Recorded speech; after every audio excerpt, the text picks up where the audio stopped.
Voilà, bonjour à tous, on est très content de vous retrouver pour un nouveau podcast rétro avec Nico. Salut Nico. Salut. Donc aujourd'hui, on va faire un podcast spécial sur la Coupe du Monde 94. Alors, je tiens aussi à féliciter Retroplay et Nico qui ont fait un super podcast sur la Coupe du Monde 78 récemment. Et cette fois, on va parler de la Coupe du Monde donc aux États-Unis qui s'est déroulée en 94. On avait 24 équipes qualifiées donc. Au niveau des villes choisies, on avait 9 villes avec Orlando, Pontiac dans le Michigan, New York, Los Angeles, San Francisco, Dallas, Washington, Chicago et Boston. Alors on va essayer de faire une rétrospective un peu complète de tout ce qui s'est déroulé durant cette Coupe du Monde. On va commencer par parler un peu de notre sentiment en France qu'on a eu durant cette Coupe du Monde. Toi Nico, le ressenti que tu avais avant que cette Coupe du Monde commence, même si tu étais jeune, pardon. Ouais, j'avais 9 ans, je connaissais pas encore, je m'intéressais pas énormément au football en fait. 2 ans après, c'est là que je commençais vraiment à mettre le nez dedans. Moi, cette Coupe du Monde aux États-Unis, je l'ai connue. Alors, je l'ai pas forcément connue grâce aux émissions et trucs comme ça. Je commençais à connaître un petit peu cette compétition grâce un petit peu aux jeux vidéo. Parce qu'on faisait beaucoup de pubs dessus, il y avait tous les produits dérivés qu'on pouvait trouver dans les bars, même je me souviens dans les supermarchés avec la mascotte qui représentait un chien. Voilà, et puis moi après cette Coupe du Monde, c'est surtout les stades à ciel ouvert, voilà, c'est des stades qu'on voyait nulle part ailleurs.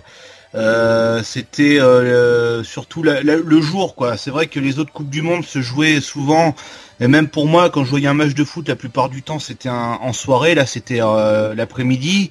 Le monde qu'il pouvait y avoir dans les stades, voilà, et puis surtout les buts, des buts magiques qui ont été marqués lors de cette Coupe du Monde. Voilà, pour moi c'est un petit peu le sentiment que j'ai de cette Coupe du Monde quoi. C'est les couleurs, le spectacle et surtout les stades à ciel ouvert. Pour moi c'était une grande première de voir des stades aussi grands, mais grands, c'était immense pour moi des stades comme ça. Surtout qu'en plus la plupart des stades faisaient, il n'y avait pas de stade de moins de 50 000 places quoi. C'était vraiment des grands stades. Voilà, c'est un petit peu mon ressenti pour cette Coupe du Monde quoi. Ah, c'est vrai qu'on n'avait pas l'habitude de voir des Coupes du Monde télévisées, entre guillemets, dans des stades aussi grands sur chaque ville. C'est vrai qu'au Mexique, en 86, on avait, par exemple, le stade Aztec, voilà, qui était vraiment impressionnant au niveau de l'architecture, qui avait été construit déjà dans les années 70 pour la Coupe du Monde 70, il était déjà présent. C'était un des plus grands stades du monde. Après aux États-Unis, la population fait que déjà les stades construits sont déjà très très grands à la base, même si c'est pour des stades universitaires ou voilà, il y a déjà des stades de 45-50 000 minimum quoi. Alors qu'en Europe on est plus sur des bases de 20 000, 25 000. En Italie par exemple, la Coupe du Monde 90, il y avait San Siro, le stade olympique de Rome. Le stade olympique c'était le plus grand, il avait à peu près 70 000 places. 80 000 places je crois le stade. 80 ouais. Voilà. Et donc on arrive à des envergures énormes au niveau du spectacle. C'est sûr que tout est décuplé avec déjà 94, si on peut se rappeler l'époque aux États-Unis. Les États-Unis, ils ont tout quoi. Ils ont les stars du cinéma, ils ont les stars de la musique. Ils ont tous les paysages, les voyages, enfin tout le monde rêve d'aller aux États-Unis, pas que pour le foot. Je veux dire, vous demandez à n'importe quel joueur de foot, ça on y reviendra plus tard, mais même pour l'équipe de France, c'était un rêve d'aller aux États-Unis disputer une Coupe du Monde, rien que par rapport à tout ce que représentait ce pays à cette époque. Voilà, le rêve américain quoi. Ouais. Et malheureusement on verra que pour les Français, oui, ça n'a pas été à 2 secondes près, ça s'est pas joué. Voilà. Mais si on peut revenir en fait sur cette Coupe du Monde 94, on sait avec l'histoire qu'elle aurait dû être jouée en 86 en fait. Malheureusement en fait, elle a été attribuée une deuxième fois au Mexique pour des sombres histoires de droits télé qu'Avalanche en fait avait donné à un ami à lui qui possédait une chaîne de télé au Mexique. Et Nico, t'as une anecdote sur ça? Ouais, en fait, bon, il y a cette sombre histoire avec les droits TV, et puis à l'époque, les États-Unis, ils auraient eu droit à la Coupe du Monde si la NASL de l'époque, donc le championnat des États-Unis, qui était quand même très connu parce qu'il y a eu énormément de stars, alors vieillissantes bien sûr, hein, Pelé, il y a eu Franz Beckenbauer, Gerd Müller, voilà, plein de stars des années 70-80 qui ont évolué là-bas. Malheureusement, ce championnat-là, il s'est arrêté en 84. Ils ont fait faillite. Et déjà, ça a donné un gros coup dans l'aile pour l'attribution de la Coupe du Monde 86. Donc voilà, il y a eu ces histoires de droits télé, puis il y a eu aussi que, vu que les États-Unis avaient perdu un championnat majeur de football, voilà, ils ont pas eu gain de cause pour avoir la Coupe du Monde en 86. Ah ouais. C'est vraiment surprenant en fait d'avoir eu déjà le Mexique 2 fois de suite pratiquement sur une courte période. Oui. C'est pratiquement jamais re-arrivé entre guillemets, même si c'est pas trop français ce que je dis. Futur quoi, parce que même les JO, les Jeux Olympiques, en général il y a un roulement entre les continents et entre les pays. On évite de faire 2 fois ou 3 fois la même chose et là, c'est un peu, on a eu l'impression que c'était un peu par défaut qu'ils ont redonné en 86 une deuxième Coupe du Monde. Au Mexique, ouais. Donc on a su à peu près pourquoi avec les explications qu'on a eues. Mm. Mais je veux dire 86, c'était pas une Coupe du Monde ratée non plus, c'était une très bonne Coupe du Monde. Hein. Ah non. Et en 94, c'est un peu différent. C'est plus axé en fait sur tout ce qui est merchandising. C'est une des premières coupes du monde où le merchandising est hyper développé. Hein. Ça, voilà, exactement. Et justement, comme je te disais, moi j'ai connu la Coupe du Monde 94 parce qu'à l'époque, je regardais du foot, mais je voyais des matchs. Je savais pas qu'il y avait de championnat. Je savais même pas qu'il y avait de la Coupe du Monde. Tu vois, c'était vraiment tout nouveau. Et j'ai connu cette Coupe du Monde grâce, moi je vais te dire grâce à quoi, tu sais, c'est au truc, quand tu vas dans les bars, c'est pour touiller ton diabolomante, c'est la touillette, et dessus, la touillette, t'avais un énorme rond au-dessus de la touillette avec la mascotte de la Coupe du Monde. Et c'est tout connement comme ça que j'ai découvert cette Coupe du Monde. Alors, est-ce que tu sais le nom de cette mascotte? Striker. Ouais, bien joué.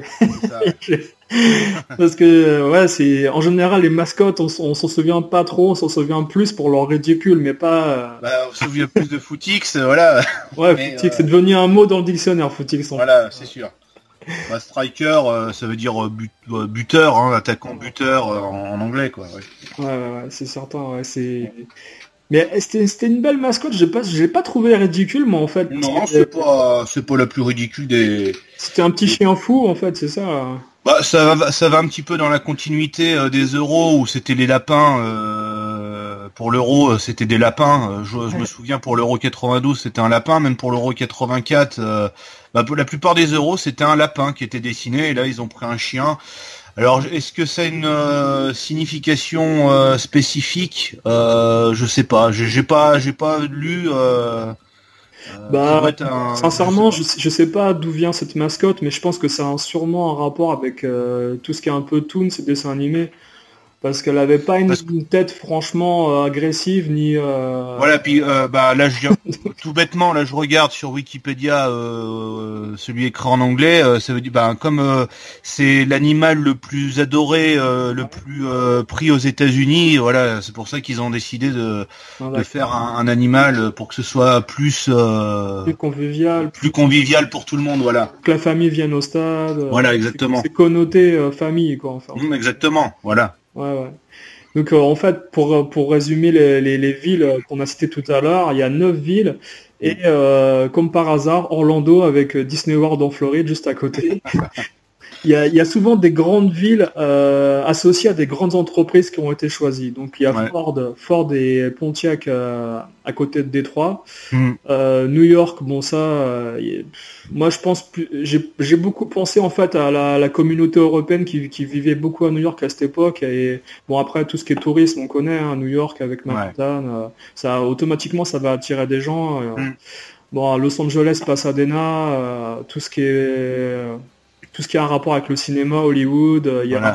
Voilà, voir des matchs de football et visiter la ville. Le Rose Bowl qui est déjà connu pour ceux, parce qu'à l'époque, je me souviens que le football américain était retransmis sur les chaînes françaises. Il y avait eu la finale du Super Bowl 93 et en plus, le show de mi-temps était avec Michael Jackson. Ouais. Voilà, donc on avait un petit peu quelques mois avant la Coupe du Monde, on avait une idée de ce qu'allait pouvoir donner cette Coupe du Monde. En plus, un match joué en fin de soirée, milieu d'après-midi, en coucher de soleil. Donc là, tu vois à peu près ce que ça pouvait donner de jour. C'était impressionnant, quoi. Ah, c'est certain, c'est certain. Ils sont très axés sur tout ce qui est apparence aux États-Unis, alors que moi j'ai remarqué un truc, c'est un petit détail, mais par exemple la Coupe du Monde 94, c'est une des premières Coupes du Monde où vous avez des bannières en fait dans le stade pour bien afficher que vous êtes bien à la Coupe du Monde et que c'est la 15e Coupe du Monde et qu'on est dans telle ville. C'est vrai. Alors que par exemple en Italie, il y avait aucune décoration dans les stades en fait. C'était que de la pub, quoi. Que de la pub, ou alors vous aviez en fait des fleurs attachées aux tribunes ou des choses comme ça. C'était très on n'était pas exactement sur le merchandising à volonté en Italie non plus, quoi. On avait fait 2-3 t-shirts basiques, comme au Mexique ou ailleurs. Mais bon, les États-Unis, vous avez tous les produits dérivés que vous pouvez imaginer, quoi. Des gobelets, des tasses, des assiettes, des serviettes, c'est ça. des pins. Tout, de toute façon. Ça allait du slip au t-shirt. Non, mais c'est vrai, il y avait tout. Il y avait de tout, ouais. Après, au niveau des autres villes, on avait San Francisco. Je sais pas pourquoi exactement ils ont pris le vieux stade en fait de l'université de San Francisco, Stanford, qui est au bord de la mer. Parce que il y avait le stade des 49ers à côté, un peu plus moderne. Je sais pas exactement en quoi. Après, il y a eu les Jeux Olympiques aussi qui ont été joués en 84 à San Francisco. Il y a eu des matchs de foot. Après, c'est un stade visuellement qui est pas du tout impressionnant, qui est un peu creusé dans la terre. Et pourtant, il fait 80 000 places. Voilà. Mais bon, c'est vraiment un stade à l'ancienne, celui-là. C'est un peu le stade pour ceux qui jouent à PES, c'est le stade Orion, je sais pas quoi là. C'est un truc comme ça. C'est vraiment un rond, un ovale. Un ovale, quoi. Ça fait un ovale. Olympique, olympique, il est même pas fermé en fait. Même pas fermé, voilà. Il y a la piste d'athlétisme qui continue dans la tribune en fait, donc c'est un peu spécial. Enfin, si vous avez l'occasion de regarder des photos, vous serez assez surpris. Bon, c'est un stade qui n'existe plus aujourd'hui. D'ailleurs, oui. Donc, comme beaucoup, comme beaucoup. C'est marrant parce que c'était des stades en fin de vie, alors que maintenant la FIFA elle demande des stades récents. Voilà, c'est sûr. Qui viennent d'être construits. Et je sais pas si on accepterait ces stades-là aujourd'hui dans une nouvelle Coupe du Monde. Tu vois. Et en plus, quand tu regardes maintenant les stades, pour ceux qui suivent un petit peu la NFL, le stade de Miami, maintenant, ça devient comme un stade de foot européen, quoi. C'est plus les bons vieux stades américains à ciel ouvert. Maintenant, ça va devenir des stades de foot à l'européenne, quoi. Et je trouve que ça perd un peu de son charme, en fait. C'est dommage. On perd un peu l'identité, c'est vrai, du foot américain. Américain et sud-américain aussi, parce que c'est vrai qu'on avait parlé avec Rétro des stades argentins, et c'est pareil, c'était des stades à ciel ouvert. Ça avait son côté charme américain, quoi, l'américaine, quoi. Ouais. Et pour une autre ville, on avait le choix de Dallas. Alors c'est un choix un peu spécial, Dallas, parce que il y a des matchs qui se sont joués, faut le rappeler, à 11h30 du matin, 14h, 17h pour les pays européens. TV, voilà, pour qu'on puisse les voir à 20h ou 21h chez nous, tranquillement. Et des joueurs de foot à midi à Dallas à 45 degrés en plein soleil. Malheureusement, le stade c'était un des seuls stades en fait. Moi j'ai remarqué ça dans les stats. Un des seuls stades où les matchs n'étaient pas complets en fait au niveau des spectateurs. Un taux de remplissage de 70 à 60% parfois pour des matchs comme il y avait eu Nigeria Bulgarie. Il y avait eu un autre match avec la Bulgarie et les stades n'étaient pas remplis, donc à cause de la chaleur, quoi. C'est intenable, quoi, en plein soleil. Bien sûr. Et on a eu des matchs assez très très très moyens, quoi. On avait très moyens à Dallas, c'est pas. Espagne-Corée du Sud, il y a eu aussi. Ouais, voilà, un autre exemple. Donc après, on a eu Washington, la capitale, donc Normal. fallait bien, fallait bien mettre un match là-bas, quoi. Enfin, des matchs là-bas, je veux dire. Le FedEx Stadium maintenant, Ouais, c'était Robert Fitzgerald Kennedy Memorial Stadium, mais ouais, c'est dommage, hein, parce que il avait le nom d'un président. On est arrivé à le nom d'une entreprise de, de courrier postaux. mm, Donc ouais, c'est un peu dégradant, quoi, je trouve, pour la mémoire de l'ancien. Voilà. Après, le Soldier Field de Chicago, bon, ça c'est le stade des Chicago Bears de ouais, NFL. mm, C'était un beau petit stade ouais, c'est pas mal. qui est, avec l'histoire qu'ils ont complètement saccagé également. Mais bon, Mm, mais bon, à l'époque, c'était un beau petit stade façon, comment dire, l'architecture un peu de guerre de sécession en fait, hein. mm, Un toit avec des piliers, des colonnes en fait, c'est un très beau stade en fait. Et ben, d'ailleurs, il y a eu le match d'ouverture là-bas entre l'Allemagne ouais, et la Bolivie. mm, Et bon, c'était un beau petit stade déjà prêt en fait pour les grands événements, hein. exactement. C'était assez moderne à l'époque. Mm. Et puis ils ont choisi également la ville de Boston. Alors sincèrement, moi, en regardant les villes, j'ai pas trop compris en fait, Je, le choix de moi, Boston. j'ai peut-être une petite idée. C'est comme c'est assez proche du Canada. Ouais, Est-ce qu'ils ont voulu essayer de faire un stade proche du Canada pour que les Canadiens c'est pas bête. puissent venir voir des matchs à Boston parce qu'on est qu'à 5 heures de route par voiture, 5-6 heures, ça dépend d'où. Enfin, moi je parle de Montréal et de Québec, hein, mais après c'est 1 heure, 2 heures d'avion, donc c'est pas loin, quoi.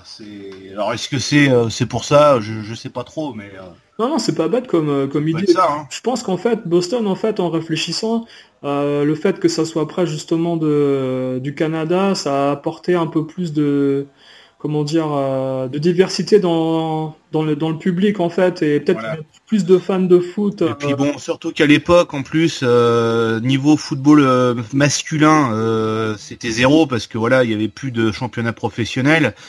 À l'époque, il devait, grâce à cette Coupe du Monde, ça on en parlera peut-être plus tard, mais il devrait, grâce à cette Coupe du Monde, il devait obligatoirement créer un championnat professionnel.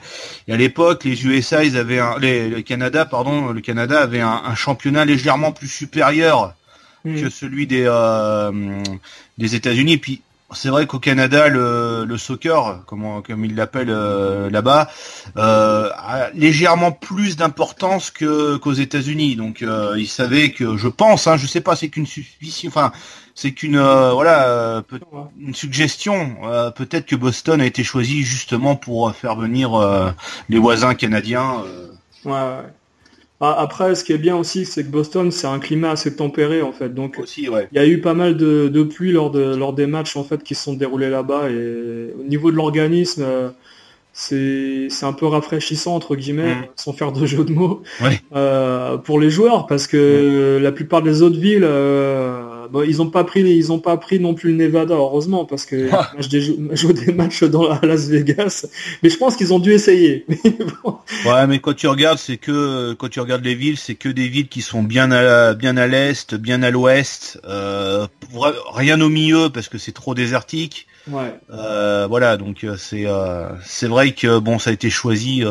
Il y a certains endroits qui auraient peut-être été très bien. Je vois, il y a pas eu Miami de prix. Pourtant Miami, ils avaient un beau stade à l'époque, Miami, hein. Ah ouais. Mais pourquoi ça n'a pas été pris, on saura jamais. Mais bon, écoute. Voilà, on a quand même des beaux stades à l'époque. Bon, certains peut-être un peu moins beaux, mais voilà, à part Dallas où il y a eu peu de monde à cause de la chaleur, tout le reste c'était quand même assez plein à chaque fois, quoi. Hmm. Ouais, ouais. Ouais, c'est certain, ouais, que bah, de toute manière le tirage au sort il avait eu lieu à Las Vegas en fait Mm. et tout s'est fait là-bas sûrement pour l'attribution. Mais moi ce que j'ai apprécié en fait, on verra plus tard, c'est que la répartition en fait des équipes a été faite de façon très intelligente suivant les fuseaux horaires. Voilà. Que vous avez des équipes qui n'ont pas joué à plus de peut-être 500 km de leur premier match en fait. Mm. À vol d'avion, il y en avait pour, on va dire, 2 heures, 3 heures quoi, maximum. Ouais. Et ça c'est bien. Par exemple, vous avez l'Italie qui a joué à New York et Mm. à Boston, je crois, après, pour contre le Nigeria, mais je suis pas sûr et certain. Euh, mais je veux dire, la plupart des équipes en fait ont joué comment dire, dans les mêmes régions, quoi. Donc c'était à Foxborough qu'ils ont joué l'Italie. Voilà, c'est Boston, ouais, Boston Foxborough, voilà. Donc en fait, il y a eu très peu de déplacements, quoi. À part peut-être, bon, il y a le groupe, vous verrez le groupe des États-Unis avec les USA qui ont déjà commencé à faire une tournée en fait dans leur pays pour que on va dire la Team USA pour prendre le nom aux basketteurs. Une petite tournée dans le pays, donc ils ont joué à Détroit au tout début et ensuite ils sont partis sur San Francisco, Los Angeles. Ouais. Une petite tournée, mais en général les équipes sont restées plus ou moins sur place, quoi. Donc qu'est-ce qu'on peut dire d'autre sur le contexte un peu économique du pays à l'époque. Les États-Unis c'est un des pays les plus prolifiques au niveau bien sûr. du commerce, tout ce qui est merchandising et spectacle télévisuel aussi, parce que ce qu'on verra dans cette Coupe du Monde, c'est une des Coupes du Monde où vous avez pour la première fois des caméras au bord du terrain, dans tous les angles de vue, quoi. Il y a énormément de caméras, comparé à 90 où vous aviez des plans des matchs sous le toit avec la caméra qui suivait le joueur au loin. C'était très intéressant au niveau tactique, si vous voulez. Vous pouviez très bien voir en fait ce qui se passait sur le terrain. Mais au niveau du spectacle, tout était ralenti. Alors que bon, je pense qu'ils ont beaucoup calqué sur la NFL et ce qui se faisait au niveau du basket aussi pour retransmettre les matchs aux États-Unis. Et visuellement, on n'a jamais vu une Coupe du Monde aussi flashante à la télé, quoi. Tu te souviens un peu toi de comment dire des avant-matchs qu'il y avait par exemple je t'avouerai non, je t'avouerai j'ai pas trop de souvenirs de ça. Parce qu'il y avait pas mal de ils faisaient un peu ça se faisait pas vraiment, parce que je me souviens qu'en France Canal+ c'était un des premiers à avoir innové, tu sais, pour la les avant-matchs. Ouais. Voilà, les avant-matchs. Et là aux États-Unis, comme ils faisaient déjà ça au niveau du baseball, du foot américain, on avait la chance de pouvoir voir les joueurs à l'entrée des vestiaires, s'échauffer, faire un tour de la ville au niveau de la caméra, voir les fans rentrer dans le stade. Enfin, c'était vraiment magnifique, quoi. Et donc on va passer maintenant en fait à l'équipe des États-Unis, en fait, une équipe vraiment qui a été créée un peu sur le tard, en fait, parce que il fallait une équipe compétitive pour jouer cette Coupe du Monde. Et les États-Unis depuis 1990, ils étaient sortis un peu la tête en bas, un peu comme la Corée qui avait fait une Coupe des Confédérations lamentable en 2001 et qui organisait la Coupe du Monde 2002 avec le Japon un peu plus tard. Et l'équipe n'était pas du tout prête en 90. Il fallait vraiment construire une équipe. Et est-ce que tu te souviens un peu de toi, Nico, de cette équipe des États-Unis qu'ils ont créée un peu sur... Moi, la première chose qui m'a frappé, c'est surtout Alexis Lalas, en fait. C'est un mec qu'on connaissait peut-être un peu, parce que je pense qu'il jouait, ça doit être avant de jouer en MLS, qui a été créé l'année d'après. Il a joué en Allemagne.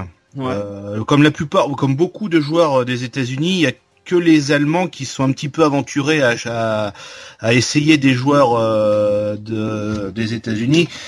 Moi après je connaissais pas trop les joueurs, mais moi Alexis Lalas il m'a beaucoup marqué parce que c'était un look que tu voyais nulle part ailleurs, quoi. C'était un mec qui était roux avec des cheveux longs, une grosse barbe. À l'époque ça tu voyais pas ça. Je me souviens de Kobe Jones aussi avec ses petites rastas. C'était des joueurs qui étaient pas forcément ils étaient pas mauvais, mais c'était pas non plus des bêtes de guerre. Mais ils avaient un look que tu pouvais pas louper, quoi, en fait. C'est certain. Ouais. C'est ça. À l'époque, pour rappeler, les États-Unis, en fait, au niveau musical, ils sont très axés sur la country, le grunge, en fait. Il y avait eu l'explosion de Nirvana avec les groupes américains aussi. Je sais plus à quelle année après Kurt Cobain est décédé, mais en 94, il est. Ouais, voilà. Juste avant la Coupe du Monde, en fait. Juste avant, voilà. Et le look un peu d'Alexis Lalas, ça rappelle un peu tous les rockers, voilà. Ça rappelle, les rockers, ça rappelle un petit peu les joueurs de country. D'ailleurs, lui, c'est un joueur de country. Il avait un groupe. Il avait un groupe de country, ouais. Et on l'avait vu dans des vidéos assez cocasses, je me souviens. dans les téléfoot de l'époque où on avait fait un reportage sur lui, où en fait le mec, il était complètement décalé dans la vie par rapport au métier qu'il faisait. Lui, il était passionné par sa musique et le foot, c'était un à côté. Mais sauf que c'était un à côté où il allait jouer une Coupe du Monde. Voilà, c'est ça. Et d'une façon surprenante, ça a été un des meilleurs. Et je pense que justement son côté décalé comme ça a fait qu'il n'était pas stressé par l'événement.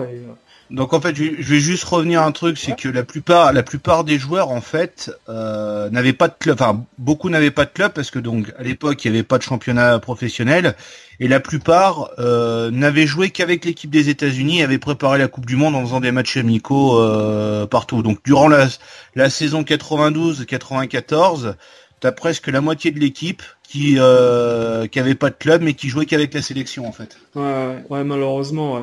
Parce qu'il faut savoir que au niveau du budget, en fait, le ministère des Sports américain, je sais pas comment on peut l'appeler, ne donnait pas beaucoup de fonds à cette équipe-là. Et une des pires choses pour préparer cette Coupe du Monde, c'est que ils n'avaient pas de terrain d'entraînement. Ils étaient obligés de faire des matchs amicaux, comme tu dis. Et il y a même une anecdote où ils ont dû faire en fait des entraînements et des sélections de joueurs 1 ou 2 ans avant sur des parkings de supermarchés aménagés. Exactement. Je sais pas si vous imaginez la chose, quoi. Imaginez l'équipe de France de 98 s'entraîner sur le parking d'un casino à faire des séances de footing et d'accélération. Enfin, j'arrive pas à imaginer, quoi.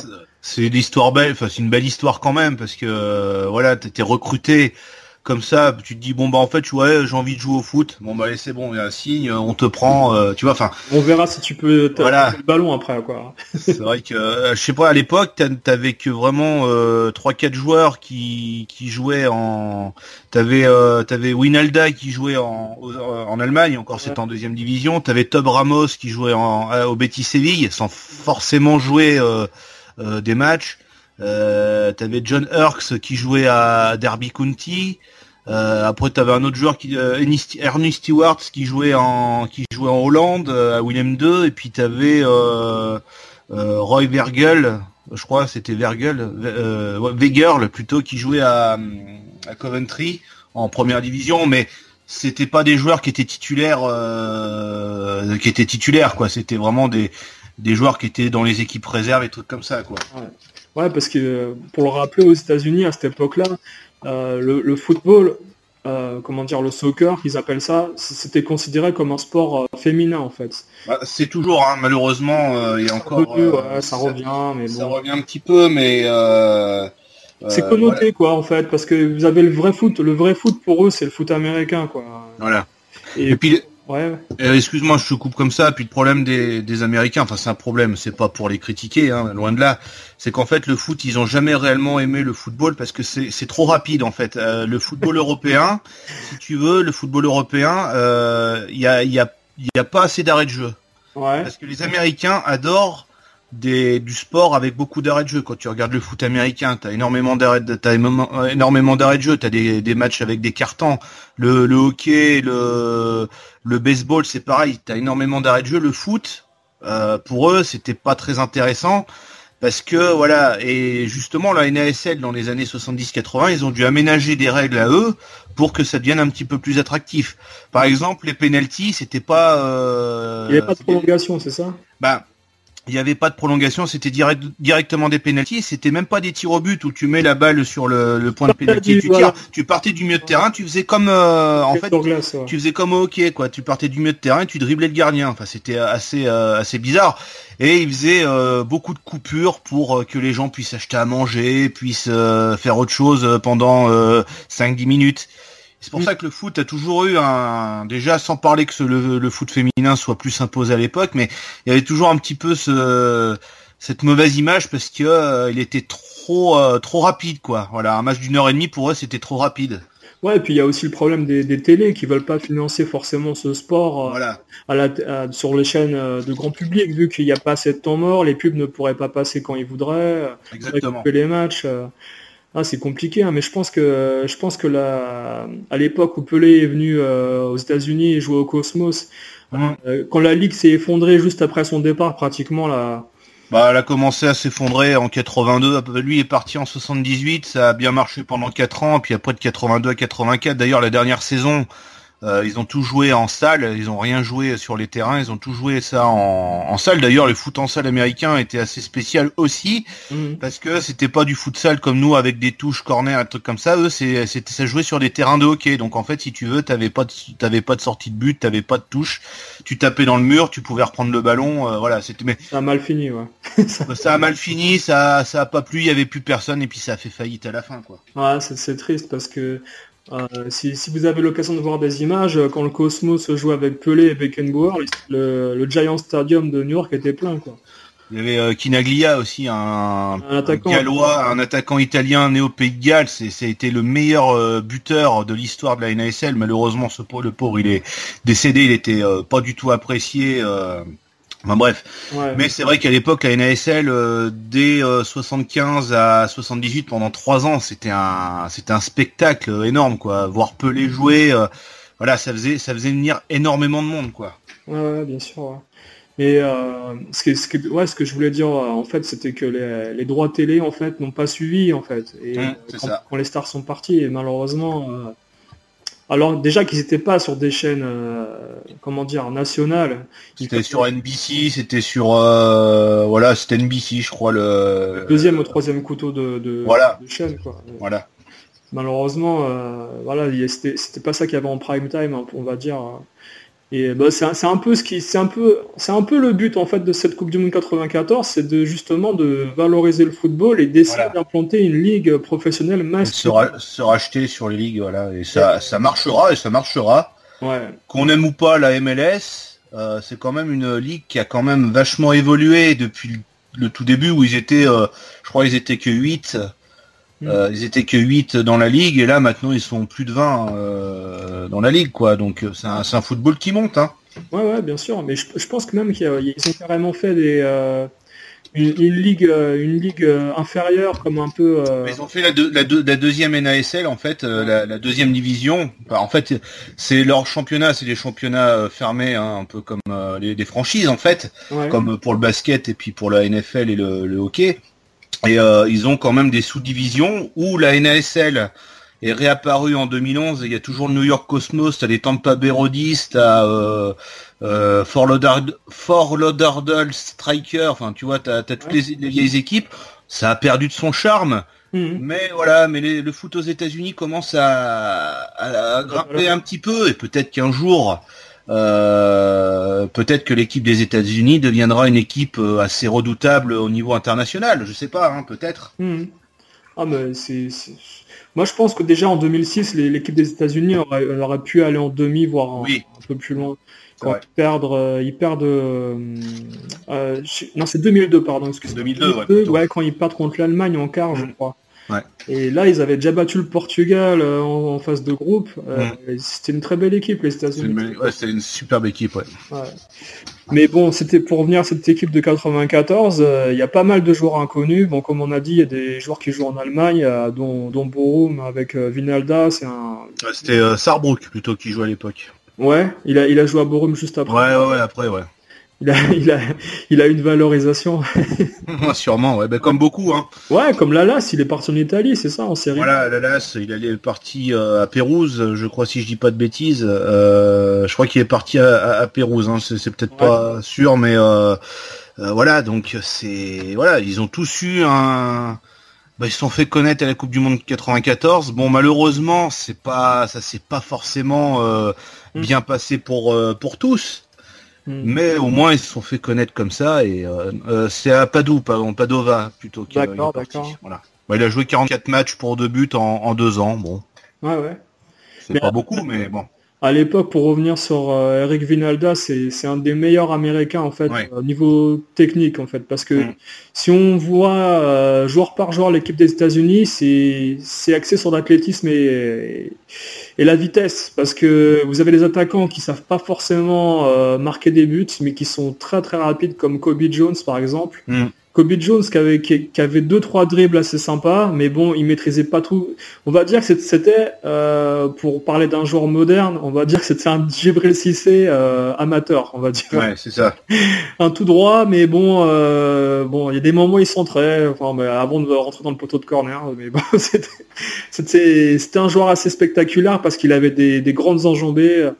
Et par contre, Eric Vinalda, c'était un grand technicien et pour rappeler la petite histoire, c'est qu'en fait, c'était un joueur qui a failli pas disputer la Coupe du Monde avec les États-Unis parce qu'il avait été renvoyé de l'équipe après une bagarre à l'entraînement avec un joueur.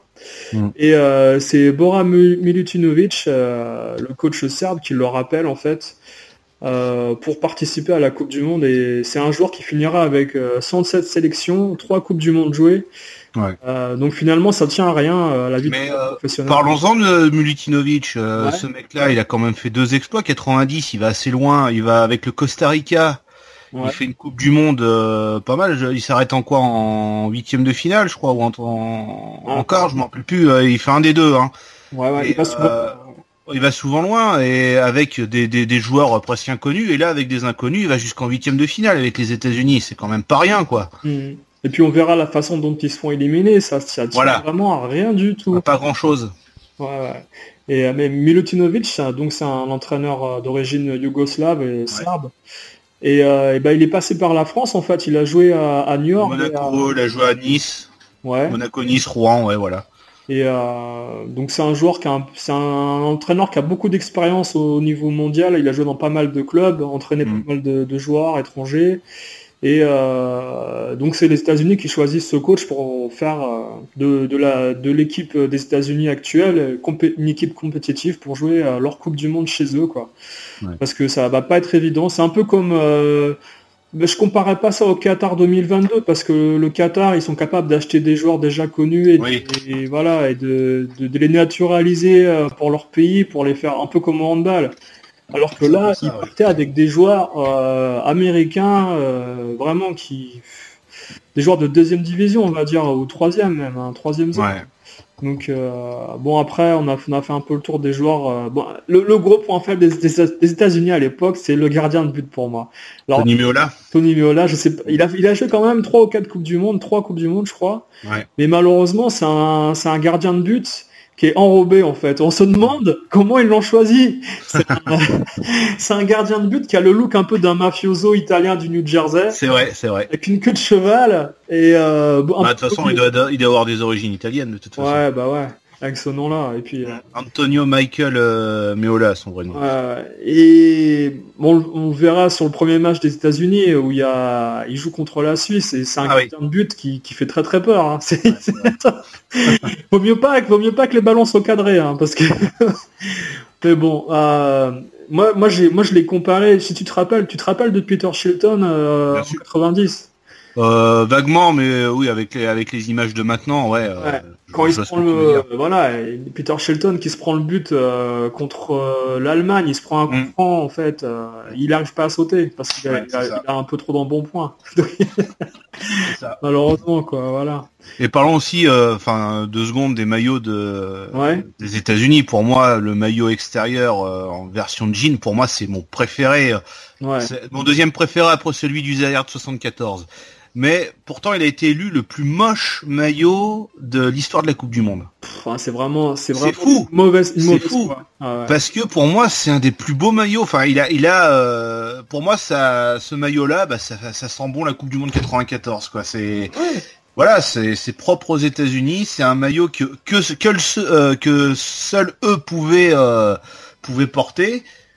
Mais en plus, pour l'avoir maintenant, faut sortir le porte-monnaie, hein, faut sortir les billets, hein, parce qu'il est très très très cher, quoi. C'est certain que c'est un maillot qui est même sur les sites comme eBay. C'est pas la peine, hein, il est trop cher de toute façon. Si vous le voulez, faut débourser pas mal d'argent, 3 fois son prix. Et c'est un maillot qui est emblématique en fait parce que il représente un peu cette Coupe du Monde parce que c'est tout le côté flashy. Qui est représenté dans ce maillot avec c'est un maillot étoilé en fait bleu couleur jean.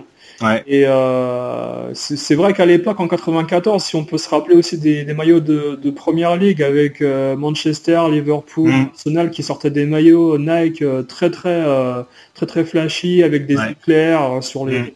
Bon, ça se fait plus trop maintenant parce qu'ils sont très axés sur. Maintenant c'est flashy, il n'y a que la couleur qui est flashy et il n'y a plus de motifs dessus en fait. Ça devait prendre un peu trop de temps à produire. Maintenant, ils sont plus axés sur.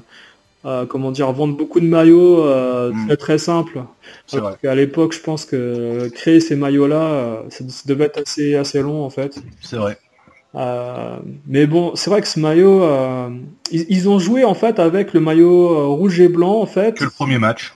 Voilà. Et tous les autres matchs, il y a eu quand même aussi le demi-finale, le 8e pardon contre le Brésil. Enfin, je crois le match avec le maillot en jean, je crois qu'il y a que le match d'ouverture, enfin le match d'ouverture, leur match à eux et c'est tout je crois parce que après c'est que le match le maillot blanc et rouge. Ouais, c'est un maillot qui a été vu une fois, mais je comprends pas vraiment l'histoire de dire que ça a été un des plus moches. Il y a eu... c'est ce que j'ai lu. Alors après, je sais pas si c'était officiel, mais c'est ce que j'ai lu. Beaucoup le trouvent immonde. Pourtant, je suis désolé. Pour moi, ça fait un partie des plus beaux, un des plus original de la Coupe du Monde avec celui du Zaïre, quoi, en fait. Et bon, sinon, pour revenir à la préparation de cette équipe.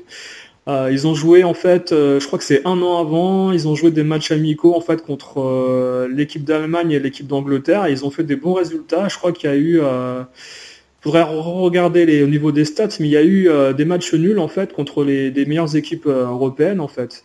Ouais. Et juste avant, ils ont joué un match aussi contre la Grèce de pré-tournoi en fait de Coupe du Monde. Ils ont battu la Grèce à San Francisco 2-1.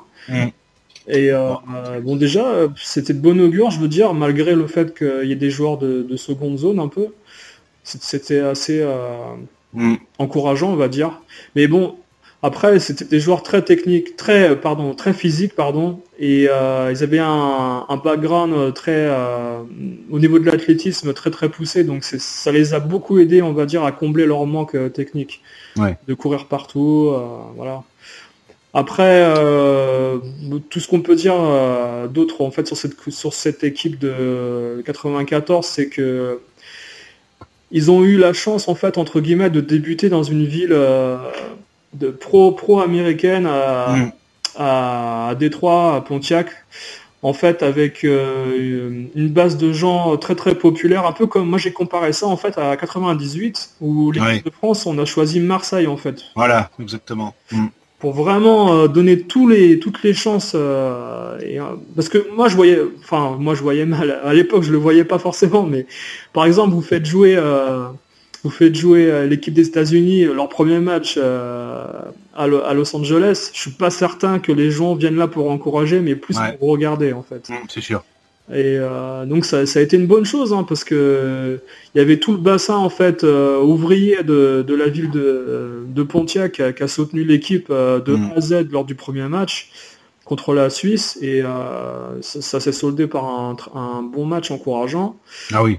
Et puis l'autre anecdote qu'on a en fait, c'est que c'était pas forcément vu à la télé, mais après sur les images d'archives, quand vous avez eu l'occasion de voir des replays sur ESPN en fait de l'époque, il y avait le thème de Rocky en fait, la musique de Rocky qui était jouée avant l'hymne de la FIFA à chaque match de la Team USA en fait. Ouais. Il y avait encore ce côté cinématographique, mise en scène en fait.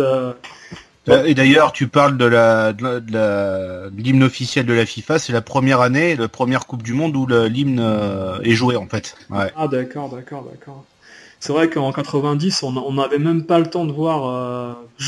90, je me souviens pas avoir vu l'entrée même des joueurs. On les voyait déjà à l'hymne nationaux, je crois. Ouais, c'est possible, ouais. Et c'était, comme quoi déjà, voilà, ça montre qu'en 90, on faisait pas tout pour que visuellement, on ait tous les détails à chaque match, quoi. C'est vrai. À la télé, je veux dire. Donc voilà, on a présenté un peu l'équipe des États-Unis pour cette Coupe du Monde. On va passer maintenant aux équipes qualifiées. Alors les équipes qualifiées, c'est ça qui fait un peu mal pour nous Français, parce que malheureusement l'équipe de France passe à la trappe à quelques secondes en fait de sa qualification. Pourtant elle avait toutes les clés en main avec avec leur groupe où à 3 journées de la fin, il leur manque un point. Enfin 2 journées, on va dire carrément. Il leur manque un point, ils arrivent à prendre à prendre 0 point en fait. Ils perdent bêtement contre l'Israël à domicile en plus. Voilà.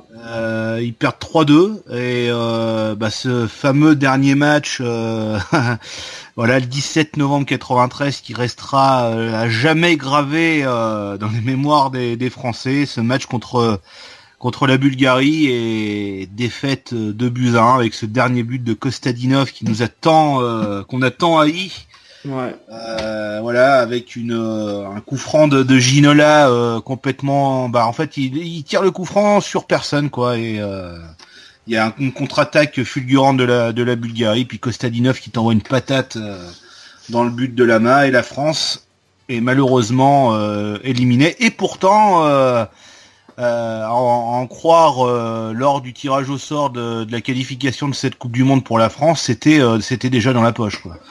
Ouais, c'était déjà dans la poche, surtout au niveau des tribunes avant le match, parce que si tu te souviens, ils avaient mis la musique l'Amérique là de Joe Dassin en fait. Ouais, Joe Dassin, ouais. L'équipe de France est tombée dans un groupe équilibré, président. Je crois très honnêtement qu'elle aurait pu tomber plus mal. Elle aurait pu effectivement tomber plus mal. On a évité ce qu'on appelle les grosses cylindrées, telles que la Tchécoslovaquie, la Yougoslavie, j'en passe, et la Hollande. Et nous voilà, maintenant embarqués. C'est vrai, encore une autre chance dans un groupe de 6. Mais donc c'est quand même intéressant de se. Et vous avez oublié, président, la Bulgarie, qui ne nous rappelle pas forcément de bons souvenirs en Coupe du Monde. Oui, c'est vrai, la Bulgarie, mais c'était une époque où c'était des barrages, où c'était par groupe de 4 ou de 5. Non, les choses sont tout à fait différentes, croyez-moi. On est dans les 10 secondes de la fin du temps réglementaire. Benef loin devant. Attention, Kostadinov. Et but à 10 secondes. C'est la fin. À 10 secondes de la fin. Kostadinov qui m'a... Aïe, quelle catastrophe. 10 secondes de la fin. Et mais il y a plein de joueurs qui ont révélé que... Emmanuel Petit, justement. Que voilà, dans les vestiaires, ils avaient déjà mis les magnums de champagne sur les bancs, en fait. À la mi-temps, c'était déjà acquis, parce que... Même déjà contre l'Israël, en fait, ils ont dû arrêter la fête parce qu'ils avaient sorti des trucs. Pareil, contre l'Israël, je crois qu'ils gagnent 2-1 avec Ginola qui marque. Ah ouais, ils mènent 2-1, ouais. Et ils font l'exploit de se prendre 2 buts, quoi. C'est un match, vraiment, ils se sont relâchés. Et pourtant, cette équipe de France, qu'est-ce que je l'ai adorée, celle-là. Non, mais pour moi, c'était une des meilleures. Elle était meilleure que 98, celle-là, pour moi.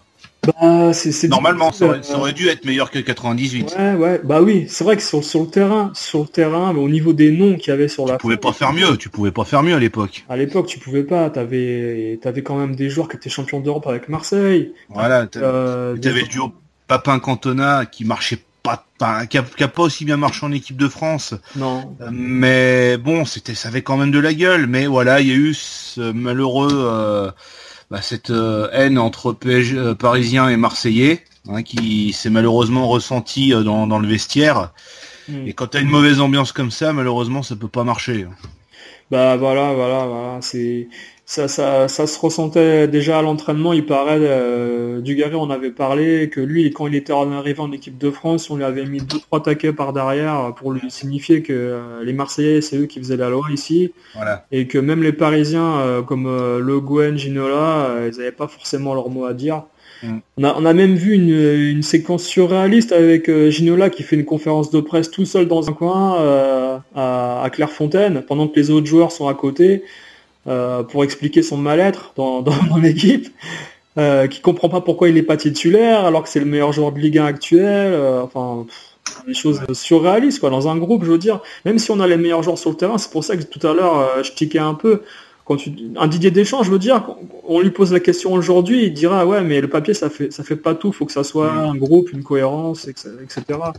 Et malheureusement, il y avait trop d'individualité en 93 avec l'équipe de France. C'est ça. Mais franchement, sincèrement, je pense que vous demandez à n'importe quel supporter de l'équipe de France à l'époque, personne ne sentait que l'équipe de France allait se faire éliminer. Ah non. C'est celui qui dit ça, je pense qu'il était devin ou alors il était dans le vestiaire. Et supporter même, Et, c'est impossible. Moi, je me souviens encore à l'époque, je sais plus quel âge j'avais, en 93, je devais avoir 16 ans. Et je me souviens, je regardais le match France-Bulgarie. Il restait 10 minutes à jouer, 5 minutes à jouer. Je suis parti dans la cuisine faire je sais pas quoi, manger un truc, et pour moi le match il était plié déjà, c'était terminé. Jamais de la vie j'aurais imaginé que l'équipe de France se fasse éliminer, on était serein quoi. Et après moi j'ai eu des anecdotes au lycée à l'époque avec des gens qui étaient partis voir le match. Ils m'ont raconté que au moment du coup franc de Ginola sur le côté droit, Ginola qui veut centrer pour Cantona, mais il la met trop loin en fait. Tous les joueurs sont dans le rond central en fait. Et ils sont en train de discuter. Il y en a qui sont même pas en train de regarder l'action. Et justement, quand ils voient que la balle est en train de revenir, ils sont tous en train de se replacer, mais c'est déjà pratiquement trop tard, quoi. C'est pour ça que la balle remonte aussi vite.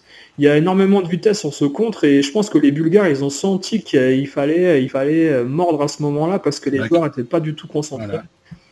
Enfin, voilà, on a foutu la faute, enfin surtout Gérard Rouillet avait foutu à l'époque la faute sur Ginola en disant que c'était lui, c'était à cause de lui que l'équipe de France avait perdu, et franchement c'est lamentable. C'est lamentable. Parce que lui déjà il a pas su tenir son groupe. Non. Si vous voulez comparer les deux époques, moi je compare ça un peu à 2010 où Domenech il perd le contrôle à Naxna, quoi.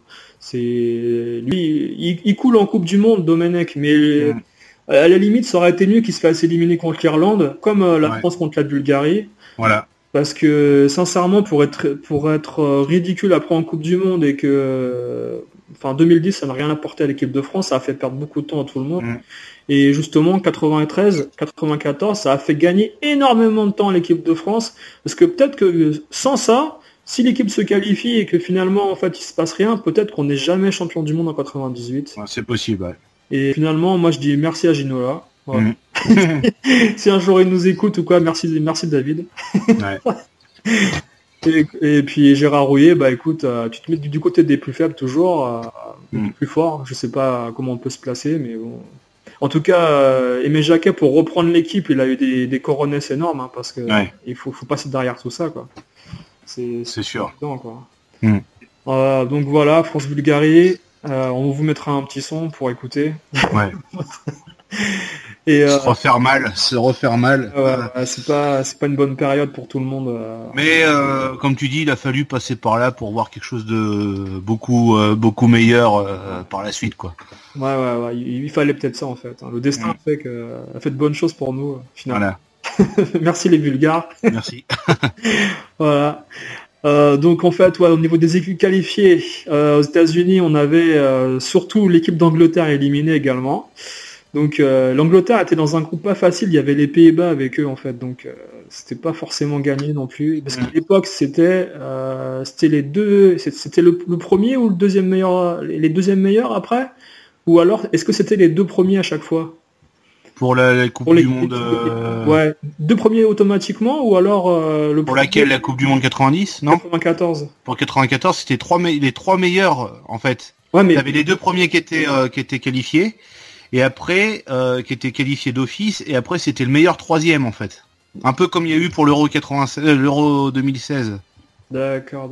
Ouais, mais je parle au niveau des qualifications après. Ah pardon, excuse-moi. Oui, je crois qu'il y avait les deux qualifiés, puis je pense parce qu'en fait tu avais des groupes de 6 et des groupes de 7. D'accord. Voilà. Et la France justement était tombée dans un groupe de 6 et c'était les deux premiers qui étaient qualifiés. Pour les groupes de 7. Je pense devait y avoir un barrage pour une certaine place en fait. D'accord. Ouais, c'est possible. Après, j'ai pas souvenir de ça.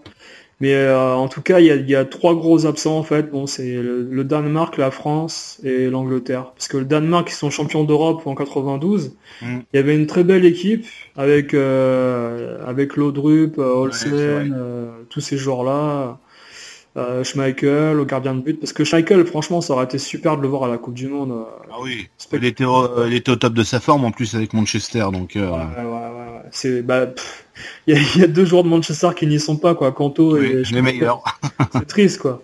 C'est vrai. C'est vraiment triste. Après t'as la Tchécoslovaquie aussi qui était pas qualifiée. Ouais, les Tchèques, c'était une belle génération également. Et d'ailleurs là tu parlais aussi que la France avait été éliminée dans les dernières minutes. Il y a une autre anecdote, c'est le Japon aussi qui était pratiquement qualifié à la dernière journée Et si tu veux, il fallait absolument, fallait qu'il gagne l'Irak.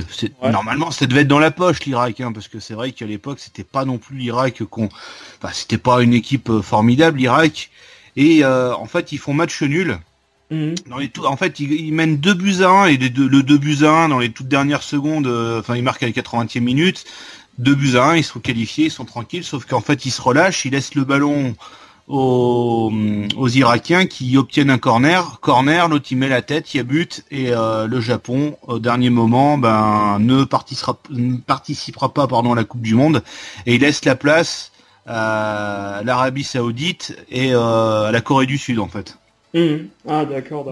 Ça s'est passé un petit peu comme la France, quoi. Il y a eu un relâchement dans les toutes dernières minutes. Ouais, sauf que la France, ils avaient une journée de plus quand même. Ils avaient une journée de plus, voilà. Ouais. Voilà, c'est encore pire. C'est sûr, c'est encore pire. Ouais.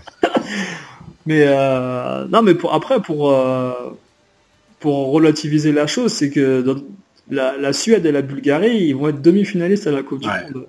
Donc finalement, on perd pas contre des mauvais, je veux dire. On perd pas contre des mauvais, et si tu regardes bien le groupe de la Bulgarie, on serait tombé, si on avait pris la place de la Bulgarie, on aurait tombé contre le Nigeria, l'Argentine et la Grèce.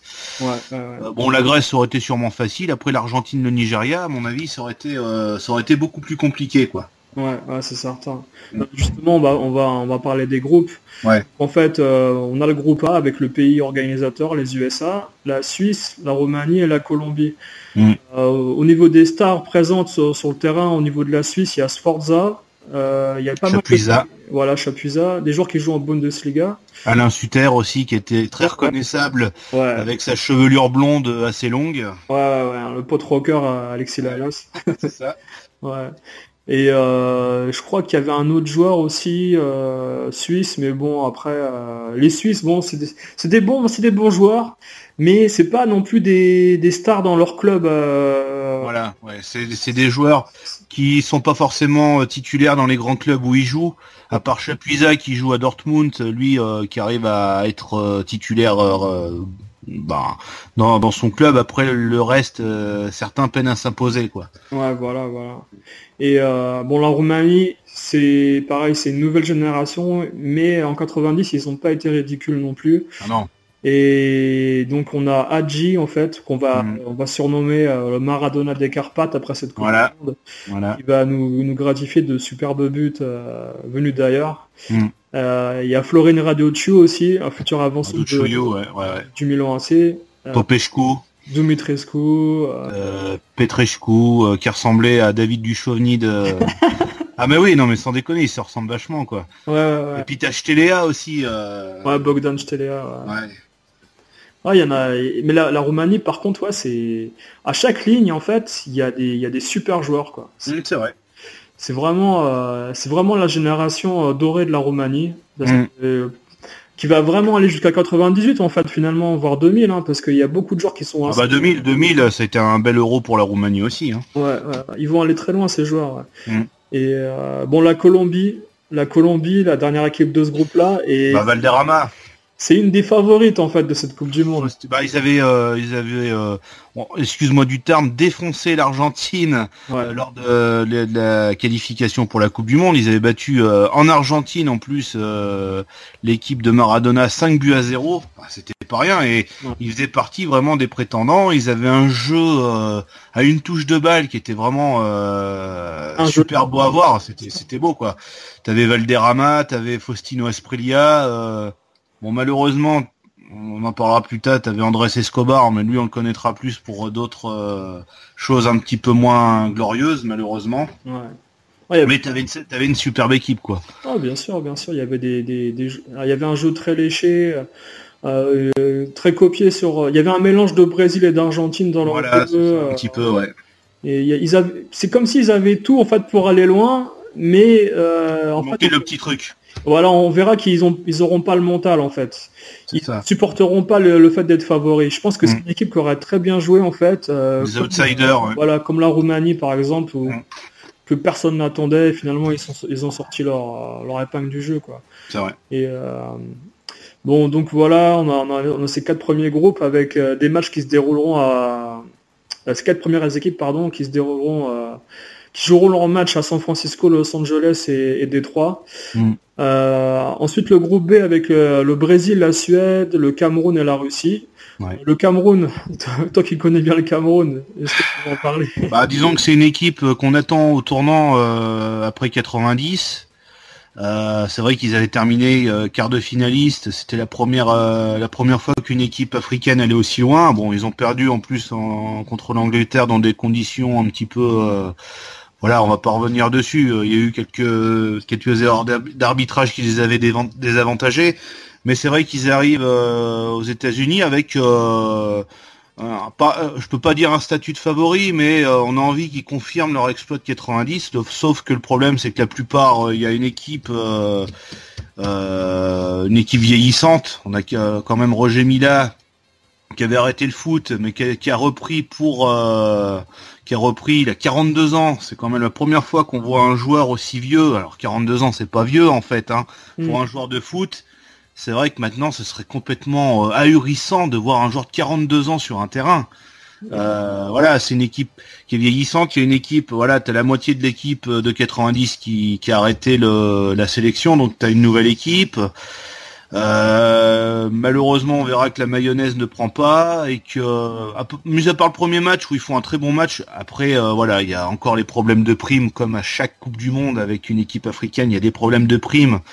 Donc ça dégoûte un petit peu les joueurs, ils veulent pas jouer, ils jouent qu'à demi, ils jouent pas à plein régime.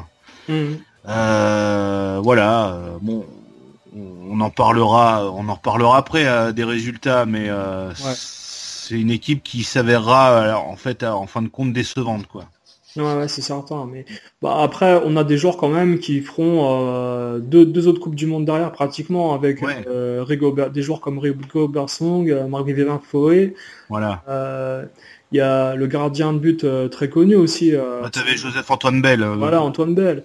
Mais lui, ce sera ou pas, je sais plus. C'était le deuxième gardien. Joseph-Antoine Bell, ce sera sa dernière Coupe du Monde. D'accord.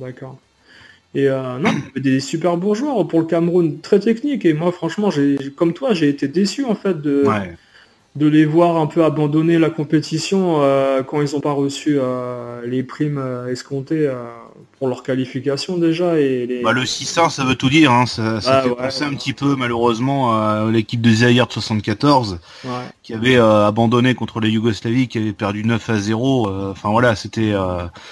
C'est dommage qu'à chaque Coupe du Monde il y a toujours un problème de prix, mais qu'on voie pas l'équipe à plein régime. Je suis sûr que le Cameroun aurait eu leur prime, ils auraient sûrement montré un deuxième visage, ils auraient sûrement terminé aussi meilleur troisième. Parce que là c'est la première, c'est fait partie des groupes où il n'y a pas de meilleur troisième là en fait. Il y a que les deux premières équipes de qualifiés. Ouais, il aurait fallu un match nul contre la Russie, quoi, quelque chose comme ça. Voilà, ouais.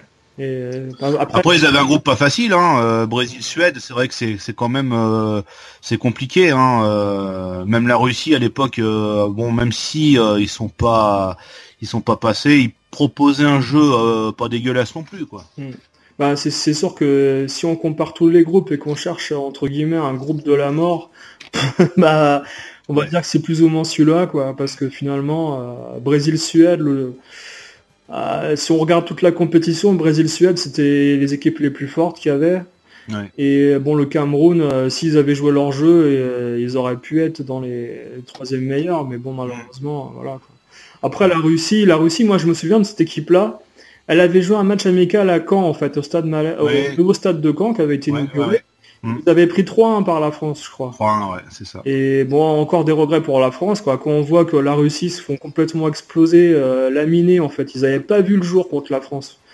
Et voilà, quoi. La Russie, pour moi, c'était perdu d'avance, quoi. Vu leur niveau qu'ils avaient montré en match amical contre la France avant la Coupe du Monde, moi, je m'attendais à rien du tout d'eux, en fait. Hein. Ouais, c'est sûr. Et en plus, quand on sait que déjà en 92, ils avaient explosé, c'était la CEI, là, c'est ça? Ouais, c'est ça, ouais. Et ils ont changé de nom entre-temps, je sais plus comment ils s'appelaient maintenant. Donc finalement, ils sont arrivés avec des joueurs qui n'étaient pas forcément pour jouer pour le pays. Bien sûr. D'autres qui ont dû revenir, d'autres qui ont dû partir. Enfin, bon, la préparation a été... C'était complexe, ouais.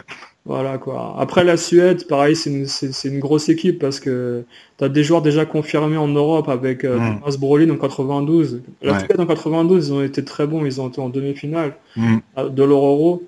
Et t'as Dahlin aussi là, Dahlin, Brolin, Brolin est malheureusement il est sur le déclin lui parce que juste après l'Euro 92 il va complètement se perdre. Ouais. Mais t'as Dahlin, t'as Blomqvist, t'as des sacrés joueurs Jonathan Persson qui joue à Caen aussi. Hein. Qui joue à Caen, t'as Klaas Ingeson aussi qu'on verra à Marseille quelques années plus tard et malheureusement qui repose en paix parce qu'il nous a quittés il y a pas longtemps, mais et puis t'as Henrik Larsson aussi qui va faire ses débuts. Ouais. Qu'est-ce que j'ai adoré ce joueur moi, Henrik Larsson pour moi c'est waouh, c'était un sacré joueur aussi lui. Un sacré joueur. T'as le meneur de jeu Schwartz aussi là qui joue. Ouais. Je sais plus où il joue exactement. Il a joué à Arsenal juste après il a joué à Benfica. Est-ce qu'il a Benfica, voilà, c'est ça. Voilà. Il a joué à Benfica, il a joué à Arsenal, ça n'a pas trop marché. Enfin voilà, il a fait plusieurs équipes en Europe, quoi. Beaucoup en Angleterre. Et puis Thomas Ravelli, le gardien de but. Thomas Ravelli, voilà, ça c'est. Avec sa casquette, tout le monde le connaît. Avec sa casquette, mais ça c'était un sacré gardien aussi. Hein. Ah ouais.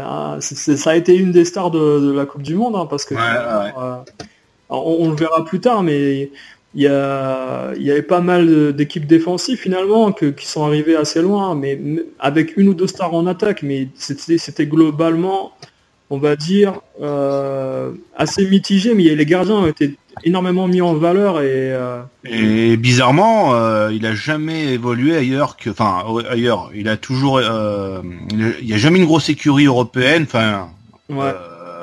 qui l'a engagé, il a toujours joué en Suède, il a juste fait une pige à Tampa Bay en MLS, mais c'est tout, après il a joué qu'en Suède. Et il s'est pas expatrié lui, franchement. Malgré son talent, je pense qu'il aurait pu jouer comme un Schmeichel en Angleterre.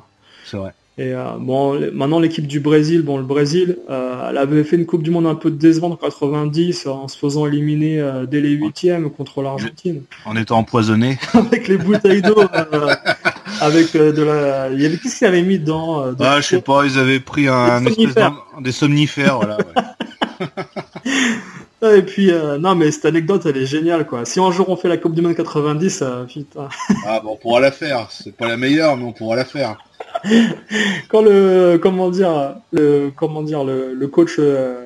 le coach dit à Diego non, prends pas cette bouteille, prends le meilleur.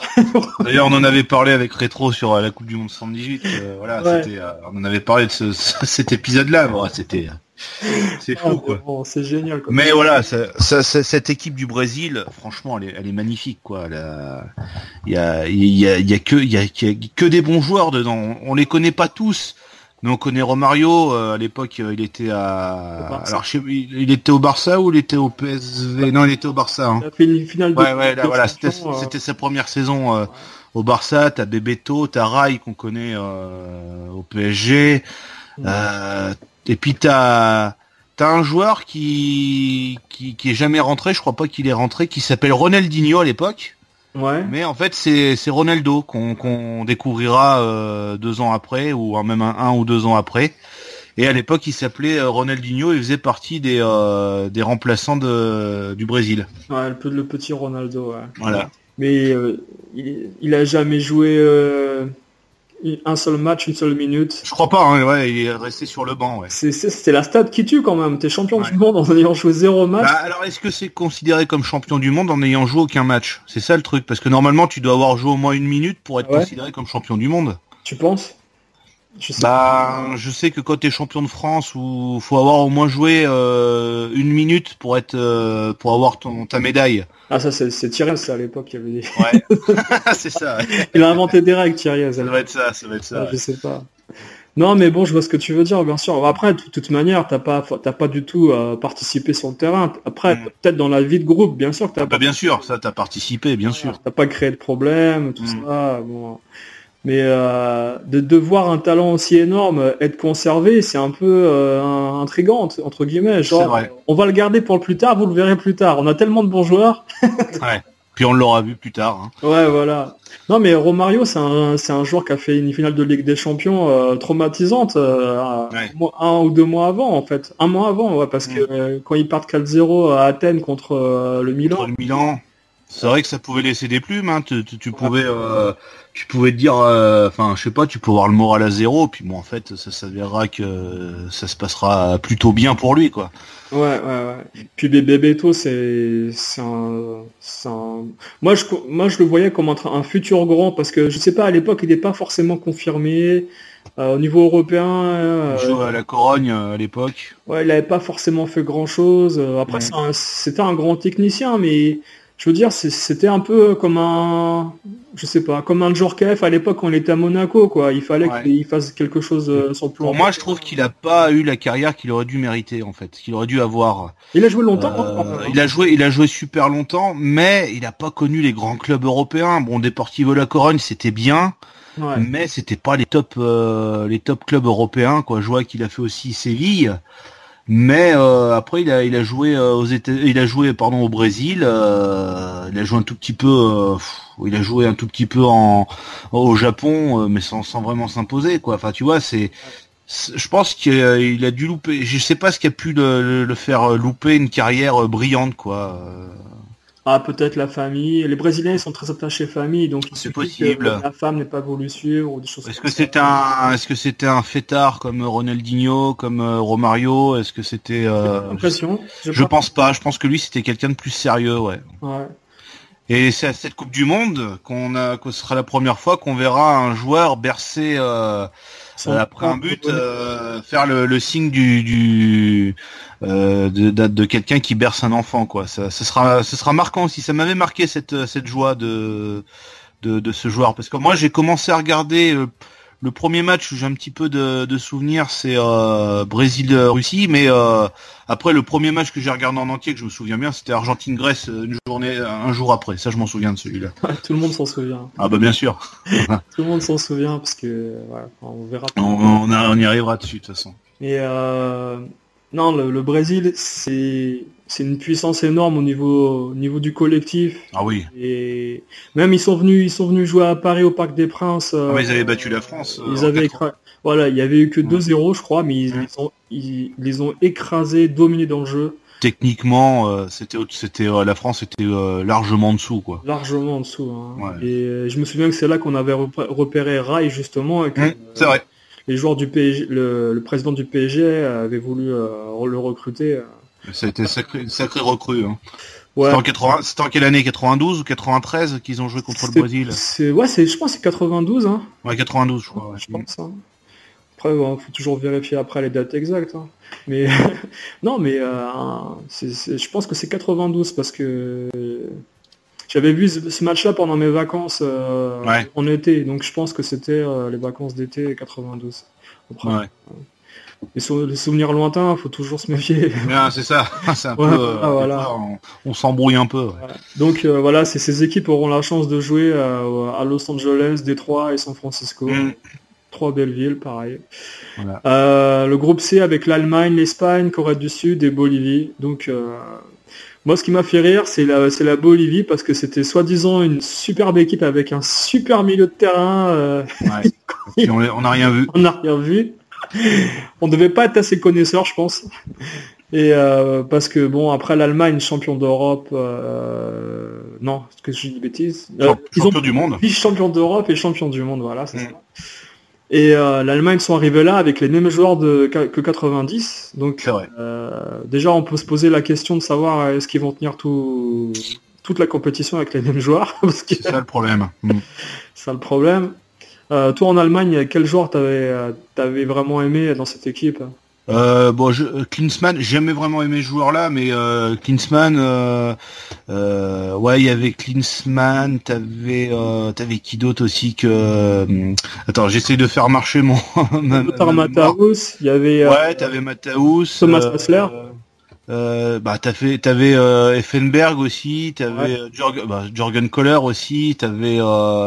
Il y avait Mathias Sammer aussi qui était reconnaissable aussi, Mathias Sammer qui était rouquin, qui était reconnaissable. Mais bon, pour moi, l'Allemagne, ça n'a jamais été une équipe qui m'a fait rêver. Bon, il y avait Rudi Völler aussi. Ouais. On n'a pas beaucoup vu, qui était plus vraiment là sur le déclin, Rudi Völler. Mais sinon, s'il y a vraiment un joueur que je te dis, c'est Jürgen Klinsmann, voilà. Ouais. En plus, il jouait en France à l'époque. Ouais. Il jouait à Monaco. Ouais. C'était sa dernière saison, je crois, à Monaco en plus. C'était un super joueur. Ouais. Franchement, moi j'ai que des bons souvenirs de lui. Je me souviens pas l'avoir vu rater des choses impossibles, un peu comme Cavani, quoi. C'était un joueur hyper efficace, hyper concentré. En plus, c'est un joueur en fait qui avait joué déjà des finales en fait de Coupe d'Europe hyper jeune. Quand il jouait à Stuttgart contre le Napoli, là, il avait joué en 89 la Coupe UEFA. La finale. Et je veux dire, c'était un joueur à l'âge qu'il avait, il avait énormément d'expérience déjà, quoi. Coupe du Monde 90, enfin tout ça, quoi. C'est Euro 92, la finale. Il avait déjà joué au moins 4 ou 5 peut-être. Dans ma tête, il avait déjà joué 3 finales, mais peut-être une 4e ou une 5e d'une autre coupe dont je me souviens pas. Je veux dire. Et demi-finale de Ligue des Champions aussi avec Monaco contre le Milan en fait aussi. 93, je crois, si je me trompe pas, ou 94. Et puis non, c'était une belle équipe d'Allemagne, mais après, bon, on verra dans la suite de la compétition que finalement, en fait, le fait de mettre les 11 mêmes joueurs à chaque match, ça va leur jouer des tours. Donc, l'équipe d'Allemagne, c'est une bonne équipe, mais à voir. Et bon, l'Espagne, à cette époque-là, l'Espagne, c'est une nouvelle génération qui arrive après celle de 80, on va dire 86, 88, avec Mourinho et tout, qui ont un peu disparu. 84 surtout, la génération 84, parce que ils sont pas qualifiés à l'Euro 92, faut dire, l'Espagne. Non. Et en Italie, ils ont rien fait du tout en 90. Donc après, quel sentiment t'avais toi pour cette équipe d'Espagne, un peu avec les nouvelles générations? Il y avait Guardiola, il y avait des joueurs comme je crois qu'il y avait Julio Salinas, mais je suis pas sûr à ça. T'avais Salinas, t'avais Caminero, t'avais c'était une équipe qui pouvait c'était une équipe bonne à en devenir, mais en fait cette équipe là elle a jamais rien fait en fait. L'Espagne a toujours été décevante. Tu pouvais leur donner un petit billet pour qu'elles aillent loin. Elle est jamais allée aussi loin. Je vois pour l'Euro 96, c'est pareil. Elle avait juste fait un partout contre la France. On se disait tiens, pourquoi pas, l'Espagne elle peut aller loin. En fait, elle a jamais rien fait. Elles sont toujours arrêtées en quart de finale ou voilà. Il y a jamais eu. Il manquait quelque chose. Je pense qu'il manquait un tueur à cette équipe d'Espagne, quoi. Il manquait quelque chose qui pouvait les faire aller loin, quoi. Bah, c'était un peu le même problème qui a duré des années pour l'Espagne. C'était un peu comme le mal de 93 pour la France. Des individualités séparées par 2 gros clubs.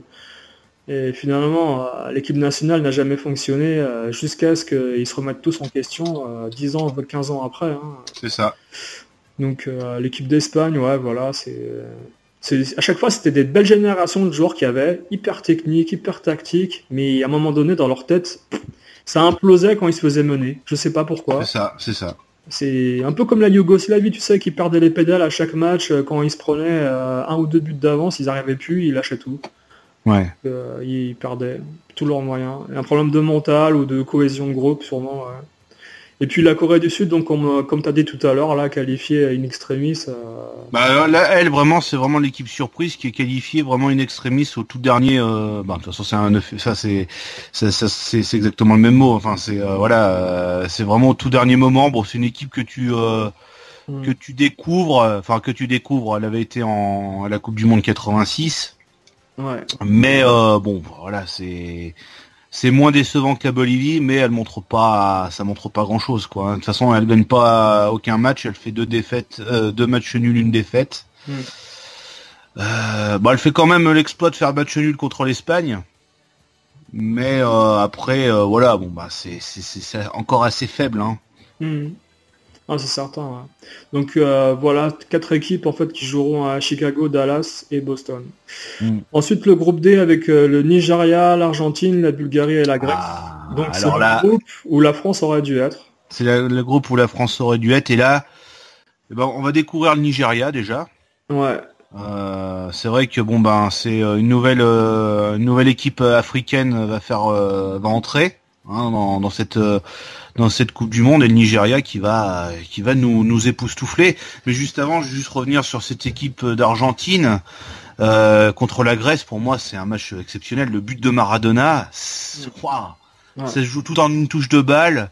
Ce but-là, il est exceptionnel. Même le but de Batistuta, il marque 2 buts en dehors de la surface de réparation. Pour moi, cette Coupe du Monde 94, c'est des buts de loin, quoi. T'as l'impression que le ballon, c'est des ballons de plage, quoi. Ouais, c'est vrai. Non, mais c'est vrai, c'est des frappes de loin. C'est super. C'est vraiment, il y a des très jolis buts.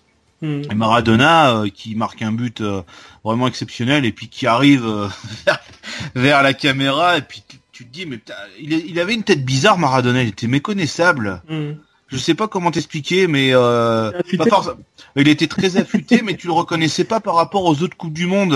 Il avait une tête qui était pas pareille qu'avant. Alors, je veux pas mettre le dopage dans le truc, mais je sais pas.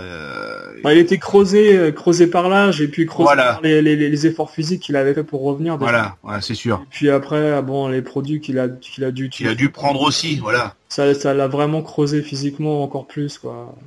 Surtout qu'en plus, il a eu des gros problèmes avec Naples, donc pendant un an, il avait pas pu jouer parce qu'il avait eu des problèmes de dettes extra-sportifs. Voilà, il y a eu des problèmes de drogue qui avaient été révélés. Donc c'est vrai que pendant un an, il joue pas. Après, il est pris par un an à Séville, où il est un peu, il a de l'embonpoint, il est un petit peu gros, quoi. Et puis bon, c'est vrai qu'il revient la saison de la Coupe du Monde. Il joue très peu avec le Newell's Old Boys, mais on le prend quand même en Coupe du Monde parce que on sait que ça peut être une valeur sûre. Et il revient, c'est vrai qu'il est très très très affûté.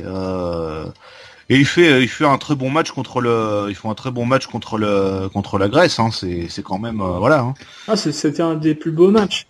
Ah ouais. De cette Coupe du Monde avec. Oui, il fait partie des plus beaux matchs là, ouais, c'est sûr. Agréable à regarder et puis même moi ça m'a vraiment fait plaisir de voir Caniggia, des joueurs comme il y avait comment dire Diego Simeone en milieu de terrain. Ouais.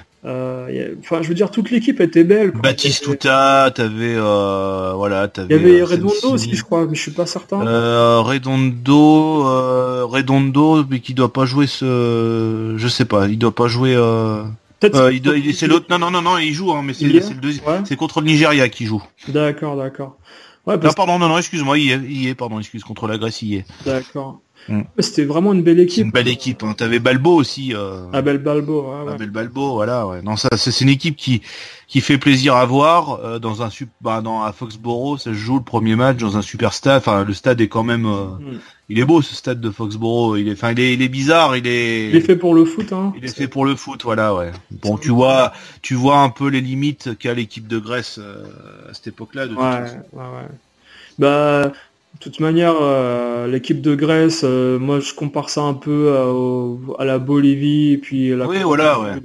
Ils sont là parce que bon, à cette époque-là encore, il n'y avait pas des grandes nations de football dans tous les pays. Il y avait encore cette carence de formation de joueurs nationaux les pays. Qui a été copié après pour l'équipe de France de 98 dans plein d'autres pays. L'Allemagne est venue en France voir comment ça se passait dans les centres de formation. Exactement. Il y a eu plein de pays qui ont investi dans les infrastructures ensuite pour créer justement un Clairefontaine à domicile dans leur pays justement être plus performant dans la formation de jeunes pour le futur, quoi. Il y a peut-être que l'Angleterre aujourd'hui qui est un peu déroge à cette règle, mais du fait de leur championnat très riche, quoi, qui prennent que des étrangers. Bah oui. Et, après, je veux dire. La Grèce, faut pas s'attendre à grand chose de cette équipe-là. Ah bah non, de toute façon, tu te disais, de toute façon, ils vont se prendre une pilule par toutes les équipes. Hein, Non mais c'est vrai, tu pouvais pas te dire la Grèce va faire quelque chose. Hein. Même moi qui connaissais pas grand-chose au foot, je savais que la Grèce c'était pas une grosse nation de foot. T'avais juste 2-3 clubs en Grèce qui faisaient peur, le Panathinaikos, l'Olympiakos et peut-être l'AEK Athènes. Mais après, ça s'arrêtait là, quoi. Ouais, c'est certain. Mais moi, je me souviens d'un truc marrant, en fait, c'était toujours les commentateurs de France 2 à l'époque, et je crois qu'il y avait Didier Roussan, et ils s'amusaient tout le temps à faire des jeux de mots avec le gardien de but. Minou, il s'appelle Minou, voilà. Et Roland aussi. Non, mais bon, il y avait parce que c'était un côté, il y avait toujours ce côté un peu chauvin et moqueur de l'étranger de moqueur. Ouais, c'est donc, ça. dès qu'il pouvait pas s'empêcher. Mais bon, ça égayait en fait les matchs très moyens de la Grèce quand on les voyait jouer, quoi. Parce que quand ils avaient le ballon, c'était pour rien faire. Et là, le deuxième match, Nigeria-Bulgarie, où je pense que la plupart de la France était pro-nigérian. Oui. Ouais. Et le Nigeria qui surprend et qui bat la Bulgarie 3-0, quoi. Ouais. Mais c'est clair que ce match-là, il n'était pas forcément... C'était une surprise quand même, parce que le Nigeria... autant dominer la Bulgarie. On connaissait quelques joueurs, hein. Daniel Amokachi, on savait qui c'était. Sunday Olise, on savait qui c'était. Voilà, enfin, t'avais quand même Finidi Georges aussi, je me souviens de ce joueur-là. Et puis ils avaient un maillot assez spécial aussi. Mais c'est quand même une surprise de voir le Nigeria battre la Bulgarie quand même, parce que tu te dis la Bulgarie, voilà, ils vont enchaîner, et puis t'as quand même, t'as Lechkov, t'as Stoïkov, hein, t'as quand même une pointure, hein, pour la Bulgarie, hein, c'est pas non plus des peintres qui sont sur le terrain. Ah, c'est certain, ouais. Ils perdent 3-0, quoi. Hein. Les matchs d'ouverture font souvent mal pour les équipes qui sont pas concentrées, on va dire ça comme ça. Après, on a le groupe E avec l'Italie, la Norvège, le Mexique et l'Irlande. Là, on a 4 équipes qui vont s'avérer pratiquement de force égale. C'est un peu étonnant. C'est fou. Parce que, il est fou, ce groupe, en fait. Ouais, c'est un peu étonnant parce qu'on verra par la suite que c'est des équipes qui vont se qualifier, en fait, grâce à un but de plus ou un carton jaune de moins ou des choses comme ça. C'est assez hallucinant. Là, c'est l'usine à gaz, hein, ce groupe. Hein. Et bon, l'Italie qui part favori, hein, pourtant. Hein. L'Italie avec il y a quand même une petite ossature de grands clubs italiens comme le Milan, la Juve. Il y a qui d'autre? Il y a Parme aussi avec des joueurs comme Moussi. Il y a Roberto Baggio, Dino Baggio. Dino Baggio qui est encore à la Juve, je crois. Il n'est pas encore à Parme. Sinon, il y a Gianfranco Zola. Malheureusement, il y a des grands joueurs, des grands attaquants qui sont pas présents en Italie comme Ravanelli, je crois, et qui sont blessés en fait. Il y a un autre attaquant de la Juve aussi qui est pas présent, je sais plus. Zola qui jouera même pas un match avec l'Italie. Hein. Il a joué un match, mais il se fait expulser en fait. Et finalement en fait, il n'aura pas servi à grand chose. Ouais, voilà. C'est ça. On le verra. Il y a un match maudit pour l'Italie. C'est le deuxième match. C'est Italie-Norvège. C'est catastrophique. Oui, je veux pas dire. On en dira. On en parlera vite fait. On fera pas un épilogue dessus, mais. Oui, bien sûr. Mais c'est un match vraiment où tous se retournent contre l'Italie et on dit que l'Italie ils sont éliminés, c'est terminé quoi. C'est sûr. Et après on les retrouve en finale quoi. C'est un peu la magie quoi. C'est le Portugal de. Ah ouais, mais tu sais quoi? C'est une très bonne. C'est ça. C'est le Portugal de 2016, l'Italie 94, c'est le Portugal de 2016 quoi. Sauf que bon, le Portugal ça s'est mieux terminé pour eux, mais. Il y a des similitudes. Cette Coupe du Monde 94 a beaucoup de similitudes avec l'Euro 2016. Hein. De toute façon, on en avait déjà parlé lors des podcasts de l'Euro. Hein. Ouais. Non, mais finalement, en fait, je me moquerai moins des Portugais dans le futur parce que c'est ça. Hein. Moi, l'Italie que j'ai supporté en 94, je m'en suis pas rendu compte tellement j'étais fanatique. Quoi. Roberto Baggio, pour moi, c'était le meilleur joueur de l'époque avec son Ballon d'Or. Il n'y avait pas de photo, quoi. Mais c'est sûr. C'est vrai, c'est le Cristiano de Ronaldo de l'époque, on va dire. Hein. Il a porté son équipe en finale tout seul. C'est un peu dur avec Roberto Baggio, hein, quand même. Hein. Non, mais oui. Même Cristiano, il est plus. Faut dire la vérité, Cristiano, aujourd'hui, il est plus complet, plus fort que Roberto. Mais bien sûr. Bah oui, c'est autre chose, ouais, c'est sûr. C'est un autre football plus moderne. C'est vrai. Après, Roberto Baggio, il a eu tellement de blessures au genou, répétition. Lui, il a pas eu de chance dans sa carrière. Ouais, c'est le joueur, c'est comme on l'avait dit, c'est l'histoire de sa vie, la malchance. Voilà, la malchance. Parce que ça aurait pu être... ce mec-là, c'était agréable de le voir jouer, ce mec-là. Tu ne pouvais que l'aimer, ce mec. L'intelligence qu'il avait dans tout ce qu'il faisait sur le terrain. Mon Dieu. Lui, il a joué dans tous les Milan qui pouvaient exister. Ouais. Jamais personne lui en a voulu d'être parti de Milan AC pour aller à l'Inter. Ouais. Faut avoir les coronets pour le faire. Il l'a fait. Il s'est toujours bien débrouillé dans les équipes où il allait. Non, ça a été un sacré joueur, ce mec-là. Hein. Ouais. Mais moi, ça m'a fait quand même du mal après la Coupe du Monde 94 de le voir complètement dégringoler dans sa. Par contre, carrière. C'est vrai. Même si après 94, en fait, moi je me souviens des titres de l'équipe où en fait il y avait Berlusconi qui disait on va acheter Roberto Baggio, meilleur joueur de la Coupe du Monde, on va faire venir à Milan, il sera plus à la Juve, vous verrez. Et dès le mois d'août, il arrive à Milan, ça y est, c'est réglé. Grâce à Berlusconi, mais il sait pas dans quel pétrin il s'est mis Baggio parce que mentalement il s'est pas remis de son penalty raté. Voilà. Et sincèrement, pendant 2 ans, c'est un trou noir en fait dans sa vie footballistique. À Milan, ça marche pas. Après, il va à l'Inter, ça marche pas non plus. Il y a trop de stars autour de lui. Il arrive pas à se surpasser parce que pour lui, avoir joué une finale de Coupe du Monde, c'était le top. Il se dit dans sa tête que finalement, peut-être qu'il en jouera plus jamais de sa vie. Il n'arrive pas à Il a raison. Ouais. Et de toute façon, il le dit toujours, hein, qu'il en rêve toujours la nuit. Hein. Il est en cauchemar de la nuit. Hein. Ouais. Ça l'a pas encore. Il n'a pas réussi à se dépêtrer de ce mauvais souvenir. Hein.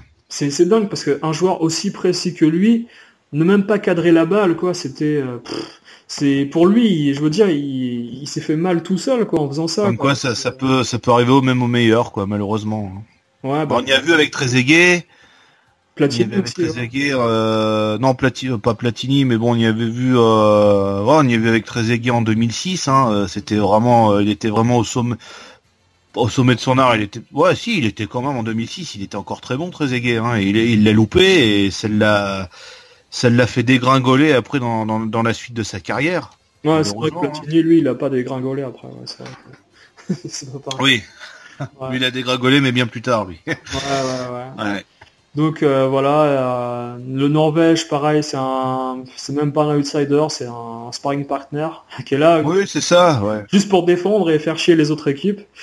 Et puis le Mexique, il joue un peu à domicile aussi. Le Mexique, c'est l'équipe rivale des États-Unis historique. Ouais. Et je pense qu'ils veulent tout faire pour montrer qu'ils sont plus forts que les Américains et arriver le plus loin possible. Mais bon, avec les gens, j'aurais été très ça m'aurait plu de voir un Mexique-États-Unis en 94. Ça aurait eu de la gueule. Ouais. Franchement, ça aurait eu de la gueule. Je sais pas où il l'aurait fait jouer, mais ça aurait eu de la gueule, je pense. Ouais, ça aurait eu de la gueule, ouais. C'est sûr. Bah, tu l'aurais fait jouer, j'ai remarqué, quand ils font des Gold Cup ou des choses comme ça, c'est souvent à New York. Bah ouais, voilà, ils le font jouer dans le... Ouais, à New York, parce que s'ils le font jouer à Los Angeles, ils savent que forcément, Hispanique, ouais. C'est pour hispanique, donc il y aura plus de... Voilà. Mais ouais, non, mais maintenant, je sais pas quel gueule saurait, mais à l'époque j'aurais bien voulu voir, je pense que le Mexique aurait peut-être fait quelque chose, mais ça aurait été beau à voir. Ouais, c'est certain, ouais. Et donc l'Irlande aussi, avec Roy Keane, quelques joueurs de première ligue. Mais bon, c'est pareil, c'est des joueurs qui sont pas forcément titulaires dans leur club, mais qui jouent avec le cœur, en fait. Voilà. Qui est entraîné par le frère de Bobby Charlton, Jack Charlton, à l'époque. Bon, la seule équipe qui a et la seule équipe, et depuis, j'ai pas souvenir d'avoir ça, qui a une pub sur son maillot. Opel, en effet. C'est vrai que historiquement, en fait, pour une Coupe du Monde, c'est assez incroyable, hein, parce que je sais pas dans quel contexte ils ont pu avoir l'accord. Le droit, d'avoir un. T'as vu à l'Euro, ils avaient bien quelque chose, non, sur leur maillot, non? Je sais qu'en Italie, en 90, je confonds peut-être avec le rugby aussi, parce que c'est vrai que le rugby c'est devenu ils ont presque tous maintenant un maillot avec de la pub dessus, mais pour l'époque c'est quand même je sais pas, c'est du jamais vu, quoi. Ouais, c'est certain. Mais cette équipe d'Irlande, par rapport, par rapport, tu vois, aux équipes comme la Norvège, la Bolivie, etc., c'est une équipe qui joue vraiment avec le cœur et les tripes. C'est avec le fighting. spirit. Voilà, c'est le fighting spirit irlandais de toute façon. Et de les voir jouer, on parlera du premier match plus tard, Italie-Irlande, et de les voir jouer, c'est pas que c'est spectaculaire, mais il y a tellement d'envie et de hargne, on a l'impression de regarder un film au cinéma en fait. C'est vrai, ils se battent. Et de pas savoir ce qui va se passer à la fin, tellement ils peuvent marquer dans les dernières secondes ou dans des moments où ils sont très faibles par terre. Puis bon, ils savent que en plus là-bas ils peuvent avoir le soutien des supporters parce qu'il y a une grosse communauté irlandaise. L'Italie, République d'Irlande, de toute façon, voilà, c'est c'est le match des communautés. De toute façon. Ils ont choisi la ville parfaite à New York. Bien sûr. Avec Little Island et puis je crois que c'est Little Italy aussi, ils appellent ça. Little Italy, ouais. Et donc les deux là, les deux communautés, un peu comme les Chinatown dans d'autres villes. C'est vrai. Il y a que des Italiens, que des Irlandais. Et dans le stade est magnifique aussi. Hein. Le stade, il sera vert et bleu, avec une légère brume. Il pleuvait un tout petit peu, je crois. C'est possible, ouais, je pense, ouais. Et c'était vraiment un temps parfait en fait pour les Irlandais, je crois. Ouais. C'était un beau spectacle. Ouais, c'était un beau spectacle, ouais. Ouais. Donc c'est des équipes qui joueront à Washington, New York et Orlando. Une ville, pardon, avec toujours ce côté touristique. Le Citrus Bowl, en plus, le seul stade qui a un côté qui est pas fini, quoi. Enfin, c'est. Ouais, c'est vrai. Ouais, c'est que c'est un stade, ils appellent ça le bowl, enfin le bol en fait, mais t'as une partie qui y a rien, y a pas de tribune. Ouais, qui donne sur un espèce de lac en fait. Voilà. Et puis D'ailleurs maintenant c'est l'équipe de comment ça s'appelle l'équipe de où il y a Kaka qui joue actuellement en MLS là, c'est le Miami. Ah, il joue là-bas. Bah j'ai l'impression, je crois, hein, je suis pas, je dis peut-être des bêtises, mais je crois qu'il joue là-bas. Ah, bah, faudra voir. Ouais. Ouais. Bon, la MLS, je m'intéresse pas tellement à ça. La MLS, entre nous, s'ils continuent à prendre des joueurs de 45 ans, ça va pas le faire.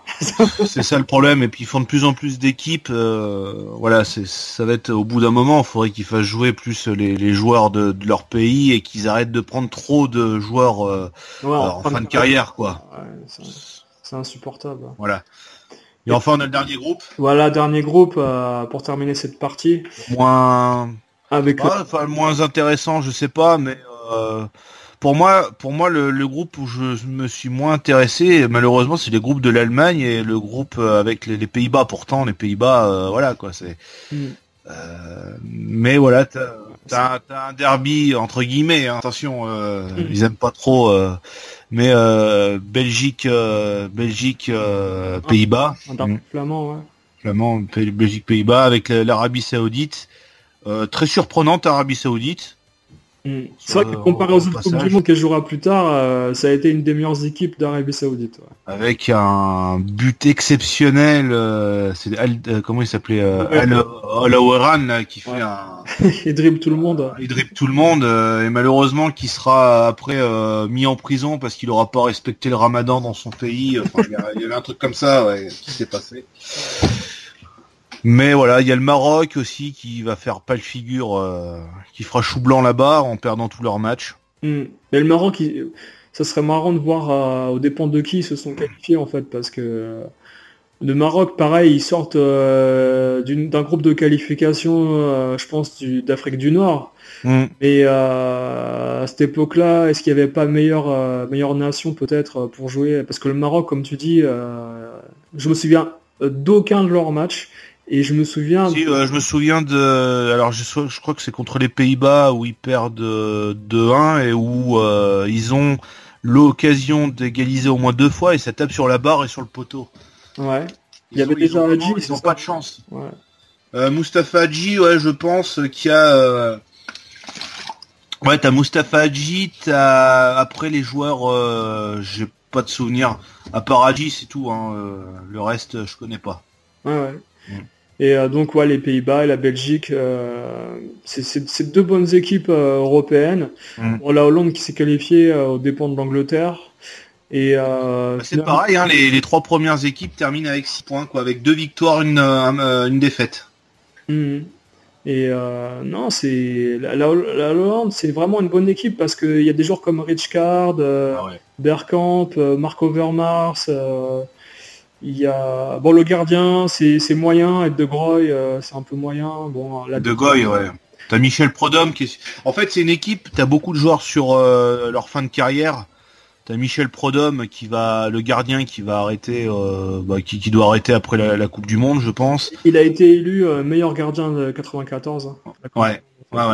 T'as Ed De Goy. Ah oui, pardon, je suis en train de regarder la Belgique. Excuse-moi, pardon. C'est les Pays-Bas qu'on parle. Ed De Goy, pour moi, ça a toujours été un gardien bizarre, un gardien. J'ai l'impression qu'il était shooté à chaque match. Ouais. Il jouait à Chelsea, je me souviens. Ce joueur-là, t'as l'impression qu'il était complètement shooté. Mais voilà, t'as encore Ronald Koeman t'as Koeman, t'as Franz Rijkaard. Ouais, c'est quand même une belle équipe, cette équipe de Pays-Bas quand même. Hein. Puis t'as Dennis Bergkamp, voilà. Dennis Bergkamp, c'est pas rien non plus, quoi. Hein. Ah, c'est certain, ouais. Il y avait vraiment des bons joueurs.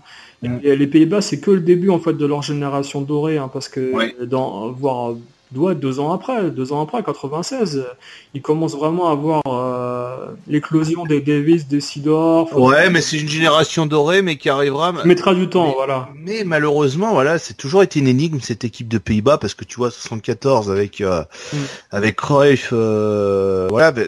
T'as une équipe qui est super bonne en fait. T'as sur le papier, t'as vraiment une équipe parfaite, mais qui arrivera jamais à s'imposer. Ouais, malheureusement. Jamais ils arriveront à gagner un trophée. Ils ont tout pour y arriver, et malheureusement il y a toujours un truc qui va faire que ils vont être éliminés au tir au but. Ils vont être il va toujours y avoir quelque chose qui vont faire qu'ils vont être éliminés. Et pourtant sur le papier c'est une équipe qui est presque redoutable, quoi. Presque comment presque parce que voilà, il y a toujours un truc qui va faire qu'ils vont pas y arriver, quoi. C'est comme les Belges avec les Belges à cette Coupe du Monde 94, ils ont ils ont une belle équipe, hein. Ils ont Philippe Albert, Nilis, Stalens. Ah, Luc Nilis, quel joueur ce joueur-là. T'as Van der Elst, t'as Enzo Schifo. Ouais. Super milieu de terrain, super attaque, mais la défense un peu bancale. Voilà. Et ils se prendront pas mal de buts contre l'Allemagne qui les sortira, quoi. Mais